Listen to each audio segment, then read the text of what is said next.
So this is awesome. We've got Courtney Dauwalter and Mike Ambrose from Salomon. Yeah, super stoked to have them here.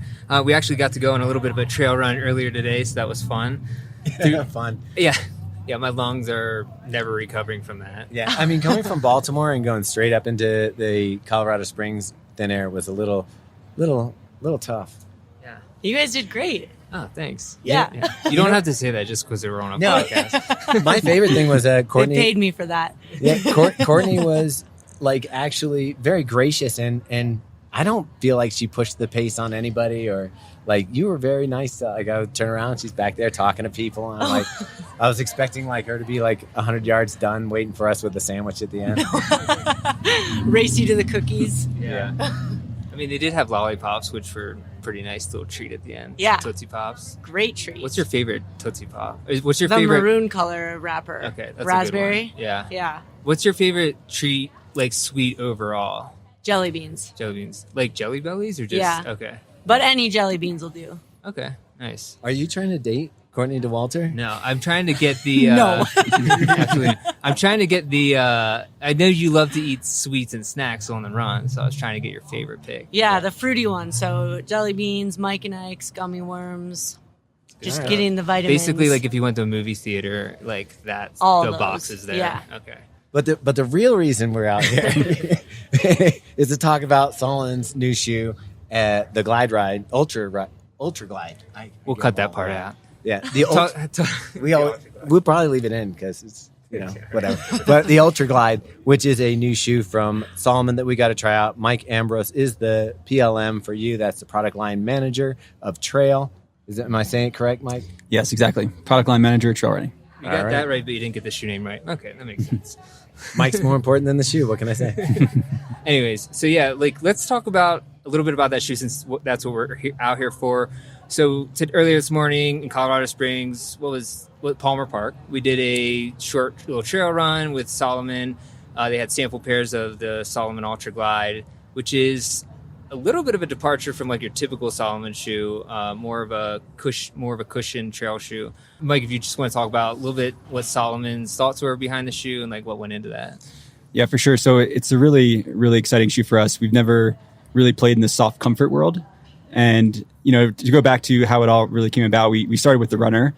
And we know that more and more runners want soft comfort under their feet, whether it's just for daily running or to do an ultra like Courtney, for example.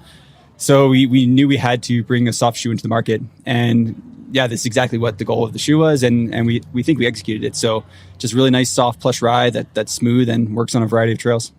All right, to get into the nerdy parts, we're talking about a 6mm drop.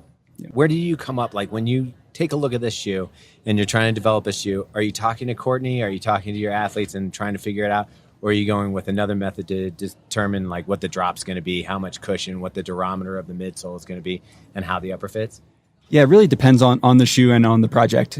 So for Ultra Glide, we really talk to the markets very holistically, and we talk to trail runners, elite trail runners like Courtney, or just people getting into the sport. We talk to the markets, we talk to dealers, we talk to shoe reviewers. So we really asked a lot of different people questions, and we came to what we think is a winning recipe. Of course, there's things like durometer and certain stability and features like stack height that you kind of have to go to. But yeah, we think we have a nice recipe, and it really just came from talking to runners. Is there a big difference between like runners and preferences depending on like even country? Like, if you're talking about Europe, because Salomon's big in Europe, and I would say typically like your shoes were firmer. Mm-hmm. I'd say built for fast, easy, quick turnover, that kind of thing was what was prized by the runners. And then you come over to the U.S. where there's a lot. I don't know what's different about the runner, but I get the feeling that people want comfort. They want to go further, longer, and have a softer ride during that.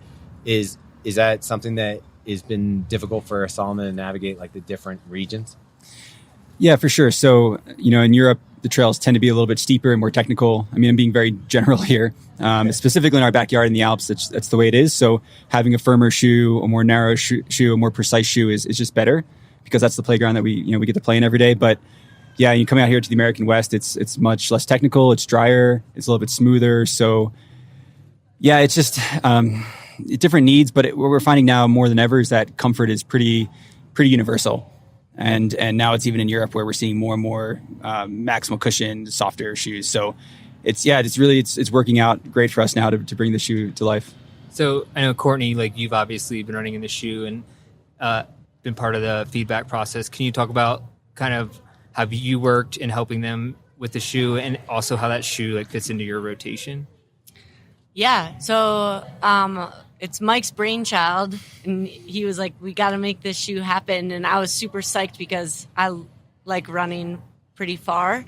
And that's kind of an understatement. So having extra cushion is always great and very welcome for me. So I was pumped when I got to, be part of the process. And I think like 5 or 6 months ago, I got my first pair of them. And since then I've probably gotten like 2 versions as they just tweaked little things. And yeah, could always just shoot them a text or an email. It's a real open process of like, here's how I'm feeling about it. Here's what's working and not working.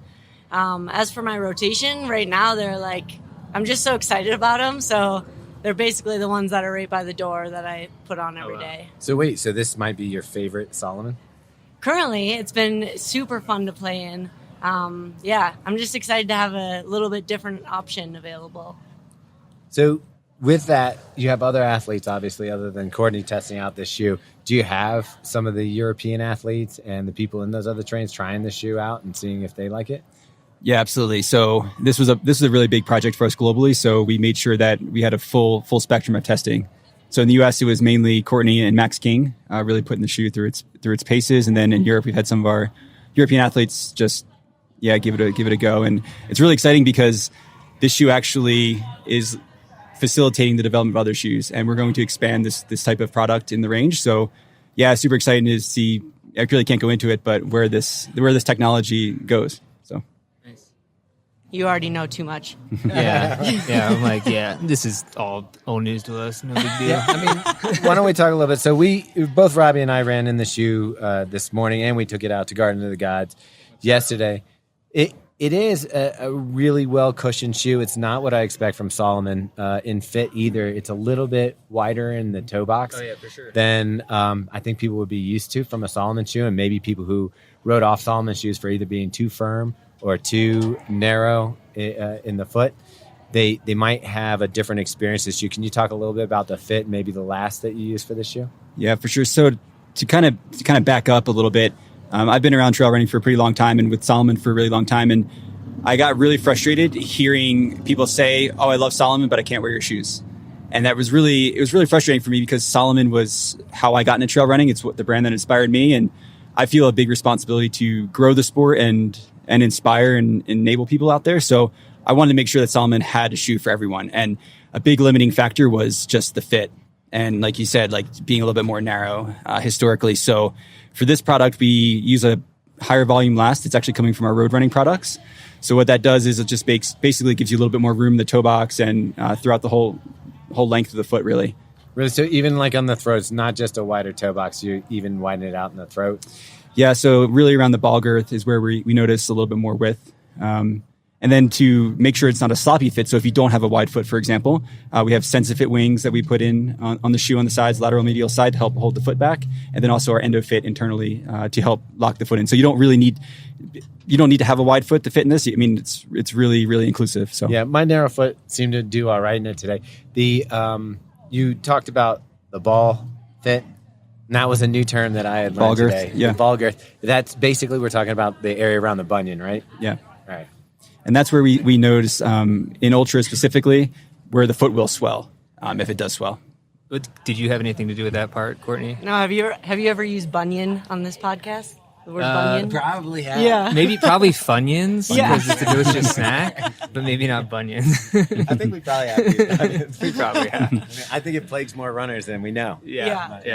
I do have a narrow foot, low volume foot, so I was a little bit worried when anybody starts talking about a wider shoe or even the foot shaped shoes. Yeah. Like, it does start to make me worry, because especially when you're going around, like today we were going over some like pumice like rock, and the shoe grips really well, and you can tell when your foot's going to slip or slide around in it. I thought it did a pretty good job on my narrow foot of keeping me sturdy.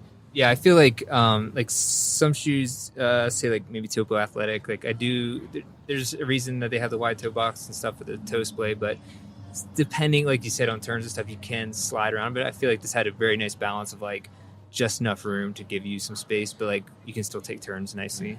And the grip on it, it's not super aggressive. Like I almost feel like this would be a good road to trail shoe. Or if you are on those trails out in like California where it's a little more like clay and road like, I was a little actually worried when we were running today that it wouldn't give enough grip. It seemed to do all right on everything. Did you find it? Yeah, I thought it was great. And Courtney, you're running on more training than, like obviously we just did this Colorado runs in this. Are you having any issues with the shoe that you're hoping will get worked on, or is this pretty much dialed in the way you like it? I think it's great for the purpose that it's serving. It's going to be awesome for so many different trails. And I've been trying to just keep putting miles on it to see, how long do they last? As far as mileage, well, first, Courtney, how many miles have you put on your pairs? And then also, Mike, like, what's the expected mileage for the shoe? So because I've just been getting different versions, probably the most I put on one of the prototypes I was using was somewhere between 100 and 200 miles. And it wasn't breaking down at all. Yeah. So I'm excited now to have like kind of the finalized version to just start playing. Yeah. and what have you seen as far as like duration? Yeah, Max King's actually been the best at this. He has about 500 miles on a pair. On one and pair? They look, one pair. And they look really, really pretty damn good. Nice. There's minimal outsole wear, and the midsole is intact, and it's not collapsing. It's, a little bit wrinkled, but it's in great shape. And the outsole is completely rubber. Yep. Is there, when we're seeing more exposed foam and more shoes, what's the thought process behind putting in rubber? Because I know that you're sacrificing weight when you have that much rubber. And the shoe does actually feel pretty lightweight. What is it? Yeah, I know you don't know the ounces, but you know the grams. It's 260 grams for men and 220 for women. So Which is fairly light. yeah, That's just under 10 or around just 10? under 9, I think. Yeah, Just under 9? About 9, yeah. Sorry. Yeah, 280 is 10. Yeah. Yeah. Cool. Yeah, so we went full rubber just because we didn't want to compromise grip, and we're saving a ton of weight with the midsole. So the midsole is where all that weight is being saved, essentially. It's really soft, lightweight, bouncy foam. So we wanted to make sure that it's still a Salomon shoe, it's still going to grip on everything, and it's still a technical shoe, and it has to be. Nice. And it's a new foam. Yeah. It's like an EVA with infused. Yeah, so it's our Energy Surge foam, which is an infused EVA. Cool. Yeah. Nice. Well, I kind of want to transition a little bit to, obviously, Courtney, you're going to be wearing the shoe a lot this year. Maybe can we get a preview as to like where we'll see the shoe? I don't really know yet. I'm excited for some of our big rocky mountains to melt out, so I can play with it on that and just see compared to some of the other options if it would be a like Hard Rock 100 shoe or not. Okay. So yeah, What would be your other options for Hard Rock? the S-Lab Ultra. Okay, cool. So I did want to ask you, like, there's a couple things that we wanted to ask you about just like in ultras in general. One thing that I always intrigued me was, and I actually thought about this last night because I couldn't get any sleep, was that when you're up for so long, I remember hearing a story one time where you were like on the trail, it was like late in an ultra, and you were just like, let me sleep for like a minute. And then, but you woke up and thought you had like... Yeah, it was a total reset. I was 100% refreshed after it. It was insane. But how long were you out? So I was in a 240 mile race, and that was probably around 200-ish miles. And I had started getting really sleepy on the trail and was like falling asleep as I was running. So we just decided to try it, and I laid down right on the trail, told my pacer to time it for a minute.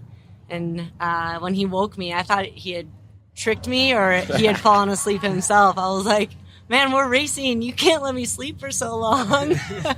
But you were only out for 1 minute? It had been 1 minute, yeah. That's insane. But you felt like totally recharged. Fully refreshed after. And then I think it was a combination. So I was fully refreshed and recharged, but also we were so excited it had worked. So then we were like Yes. hooping and hollering down the trail like, a 1 minute nap worked. It was so cool.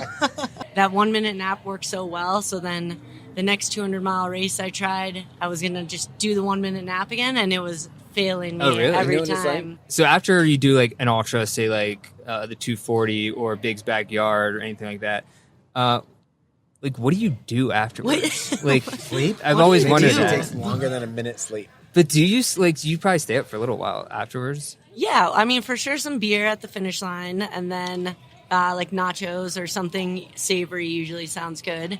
And actually, the first night after, I sleep like garbage. Yeah. Yeah. Because your body's probably just like, Everything's just amped up, and my brain is like still going crazy. And usually, there's just a lot of throbbing, like your legs and feet hurt so bad that there's no way to rest. Yeah. So usually, it'll be like another night of staying awake, and then I'll crash them 2 nights later and sleep finally. wow. One of the other things that's always intrigued me is in races like Big's Backyard Ultra, where if nobody knows, it's a race put on by Laz Lake, who does the like Barkley marathons. He's a madman.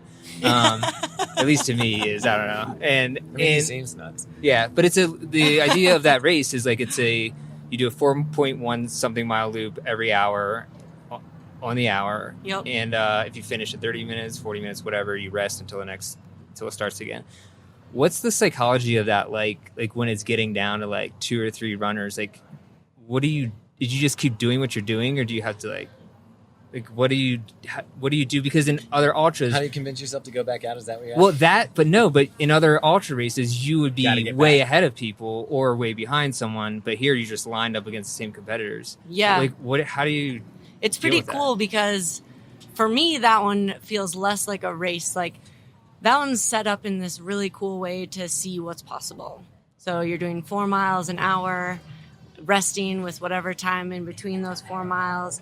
And if you don't make the cutoff or you just quit, you're out and it goes until there's one left.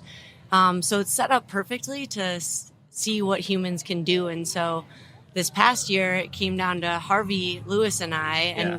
we were in it, just the two of us, for 100 miles about. But neither one of us was trying to like get the other to drop. We were trying to keep each other Wow, in interesting. Yeah. because it's this teamwork And you're effort. against the Belgians, right? Yeah. Was it the Belgians? But it's like we need more people to stay in, so it becomes this really like you're a team, you're encouraging each other, crews are helping each other with like, oh, you need duct tape, we have duct tape, like everyone wants masses to stay in as long as possible because that makes the odds of getting past Further, 300 miles Yeah. much better. Do you think 300 comes next year? Yeah. For sure. Yeah. Yeah. So Harvey, that was kind of one of the interesting stories about the whole thing was here he is running with you for a long time. And I remember when he dropped out. First off, have you built like a friendship with him now that is like to this day like special? Or was it just like, hey, we're going to help each other through this race and it's over? No, Harvey and I have known each other a few years now. He does 24-hour races as well, and we've been in Big's Backyard together before, so we were already friends, and I was very excited to be with him as the last person because he's just such a good dude and has this great energy about him. When he dropped out, was it like losing a little bit of the wind in your sail, or was it like, okay, I'm going to...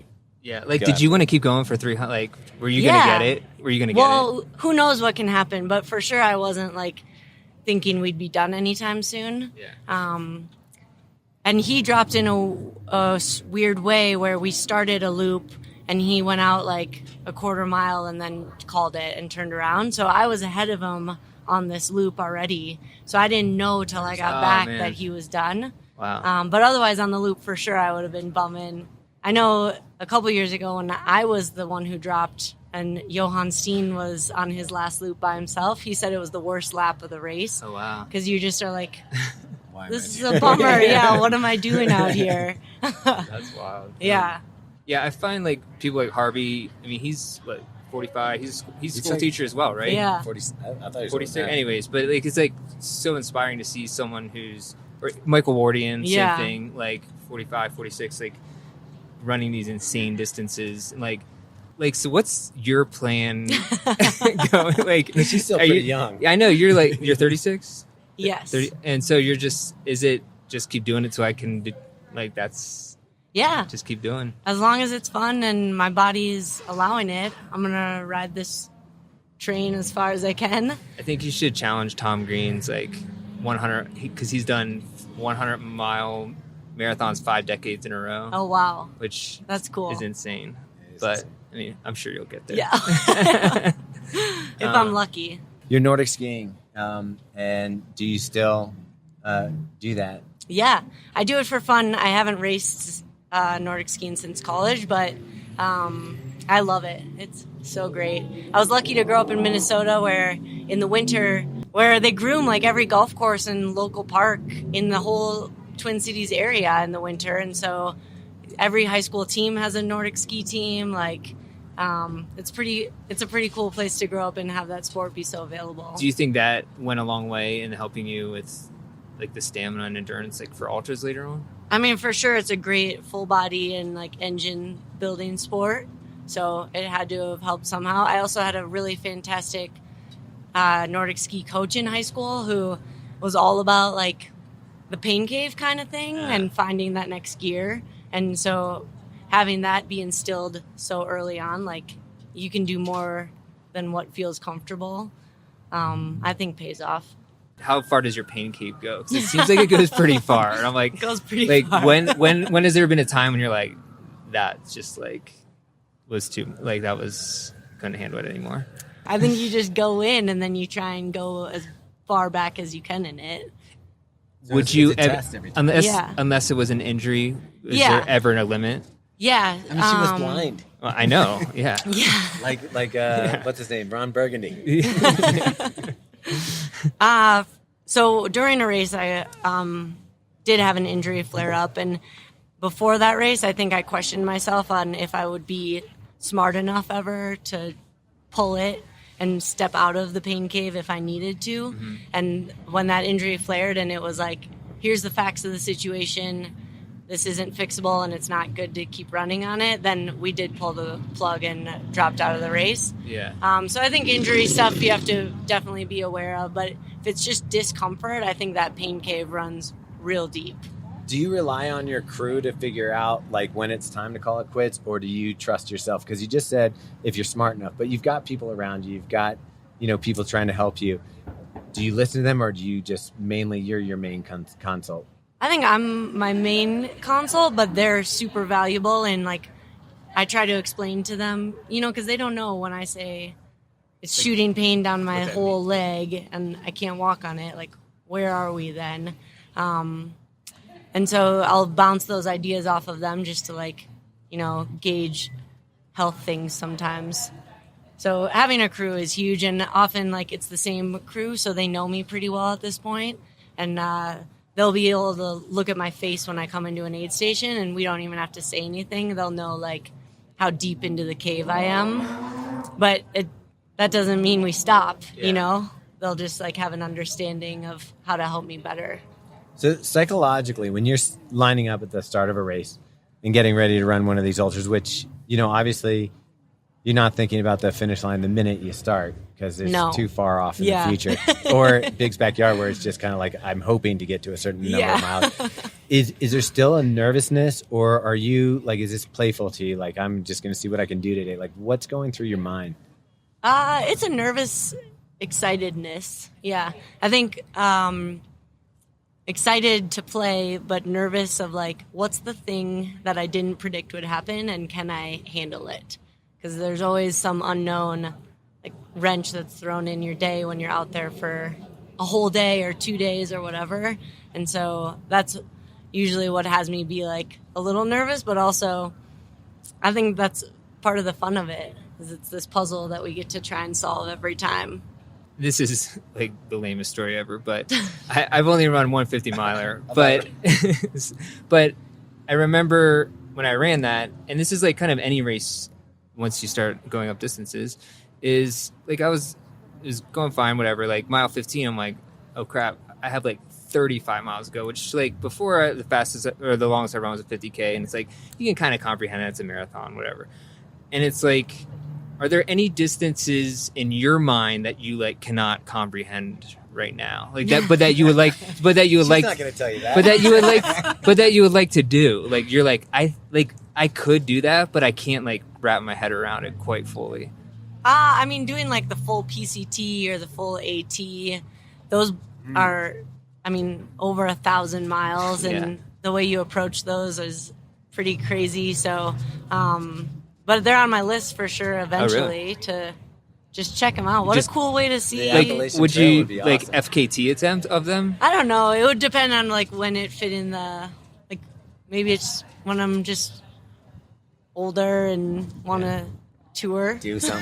Yeah. Well, Scott Jurek, because when he did the FKT on the Appalachian Trail, which has been broken twice now, I think, but I think that was like towards the end, like It was competitive. of his, after he was done with his Western States wins and everything else. So like, and I mean, he set a ridiculous time on the AT. Like, Yeah. it was insane. Yeah, uphill though. You know. Uphill. Yeah, I know. No, I mean that'd be awesome if you do the AT. You'll get plenty of company out there. I'm sure tons of people will come out to the trail. On the run today, I was giving you a little advice, no big deal. I was Yeah. like, yeah. Thank you for that. If you're out there, you just know that it's basically rocks, softball-sized rocks through all of Maryland and Pennsylvania. So I know the secret. prepare your ankles to be broken. Sounds fun. Well, thank you again so much for like coming on the podcast. and Yeah, for, thank you. for leading the run today. Obviously, thanks for Mike. Thanks, guys. And just everything you've done with the Ultra Glide. I think it's going to be a pretty successful shoot for y'all. Thanks for coming on. Yeah, And, thank you thank you. guys. Hopefully, we get to do it again.